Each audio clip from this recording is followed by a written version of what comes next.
Hey, how you doing? I hope you're having a wonderful day wherever you are. What are you putting out into the universe? What are you putting out into the world?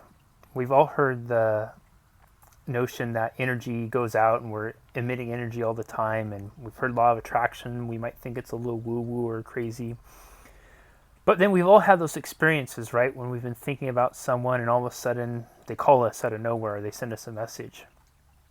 I had several of those experiences this last week, and it really made me stop and pause and think about what is it that I am intentionally and unintentionally putting out to the world. I had a friend who I hadn't spoken to in, years. I was thinking about her and her family literally 5 minutes before she sends me a text message and said, "Hey, we were thinking about you and your dad." I had another friend who I messaged because they popped up in my mind, and then she wrote me back and said, "I was just thinking about you." I was thinking earlier this week about how it would be wonderful to do some speaking engagements where I had friends attending, because a lot of times I go and travel these different places, but I don't have friends who get to really participate in some of the stuff I do. Well, wouldn't you know it, a friend of mine who I had actually gone to school with in third grade, so I knew since we were, 8, 9 years old, reached out to me, and she's organizing an event and they need a keynote speaker, and we were able to connect and talk and settle on that. So that was so cool.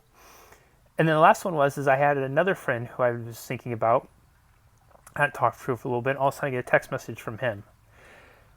It really made me pause and think, what is it that I'm putting out out into the world, out into the universe, and how I need to be more mindful and more intentional about what I'm putting out there, because there really is some sort of magic going on that we may not see, we may not be able to touch, feel, it may not be as tangible or tactile as we like. But gosh, if we believe in it and lean into it, who knows what miracles we may make possible. From a person who has had several of those, wow, it's too bizarre to be coincidence events this last week to you, I encourage you to take some time to really be intentional about what you're putting out into the world. And if you have that person pop up in your mind or on your heart that you haven't reached out to for a while, pick up the phone, give them a call, shoot them a message, and reach out. You just may be blissfully surprised at the magic it makes. Hope this message helps.